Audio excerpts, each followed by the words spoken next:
Australia is trying to introduce a world's first law of banning kids under 16 on social media. They're going to present it into Parliament in the next week or so. And then if it passes, it'll be put into effect 12 months from now. Wow. That is crazy. I agree. I think it's To an extent. yeah, no.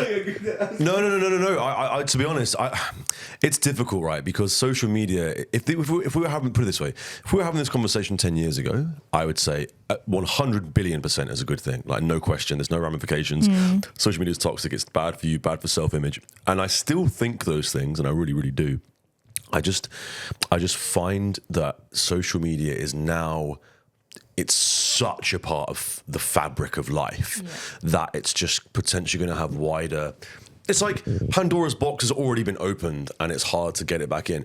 I think it's a net positive to ban it because for under 16s, because it is terrible for body image. People, unalive themselves for all sorts of reasons to do with it. I know that my self-esteem certainly suffers with things on social media. Obviously, of course, I have a profile and I choose to be on there. But gosh, even some comment I got this morning, I was walking in and really just made me feel a bit crap about myself. So that's good. But if you're under 16 though and you have that sort of stuff every single day, it's not nice. So It's a bit build up, yeah. Yeah. So to wrap up my point, I think it's a good move. I would just be wary of it being like a blanket ban because it's so integral to what we do now, and there is so much that happens. But Facebook and Twitter were like the biggest ones. I'm not on either of those platforms, even personally. So maybe I overall I give it the thumbs up. What do you reckon, Mads? I think, okay, I like it, yes, but I think 16's too high. Now, when I was growing up, I was in that like weird time where Facebook and people getting Facebook was just kind of a thing. Like, I grew up being maybe 12, and that was when Facebook was blowing up and becoming a thing. So I had a phone, I was texting pressing three fours to get the S, shit like that. I was doing a normal texting thing. But social media, I didn't get social media until I was about 16. I didn't get all that because personally, I just didn't see a point in it for me. Like, I feel like TikToks could be a little bit different, but I feel like when you're a teenager or when you're going through puberty and adolescence, like, it's such a big time in your life where you're kind of realizing things and understanding the world. And yes, social media can be really, really good for that. It can teach you and it can educate, but sometimes it can't, Yeah, I fully agree. It can absolutely crush you. And especially with someone going through puberty, like, I remember looking back at my school days and thinking, oh my God, why was I so insecure? Yeah.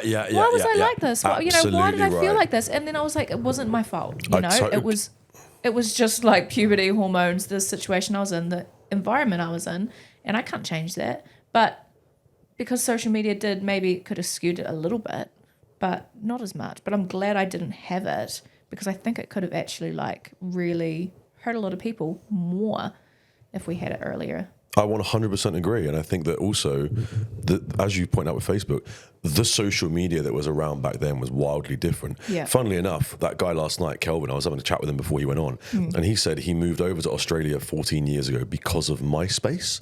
And MySpace was, you guys are too young to... I had Bebo. Right, yeah. So I had MySpace and I loved it, right? It was really cool. But it would be, you'd have your music and you'd have your top 8 friends, which looking back was a little bit weird to rank your friends. But it was still it was innocently motivated, and you'd have 4 pictures. There's still a social hierarchy there. Yeah, no, absolutely right. But I guess my overarching point is that your profile was far more representative of you in ways more than just pictures. It was very, very expressive. Right. Whereas now it's literally just, are you hot? Are you not?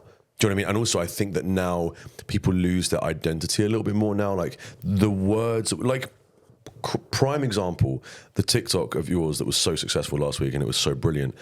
I think that words are becoming such... The diversity of slang is being lost, right? So words like slay or words like... I'm not even going to embarrass myself by saying it, but I've never seen a time where people are more obsessed with slang terms, for example, because they're internet terms, right, that are so used. And my point is, I think that social media has become so big and so vast that people are now too scared to step outside of a mold. So my point is, to conclude, MySpace was far more expressive, whereas now I feel like people are a little bit too the same because of social media.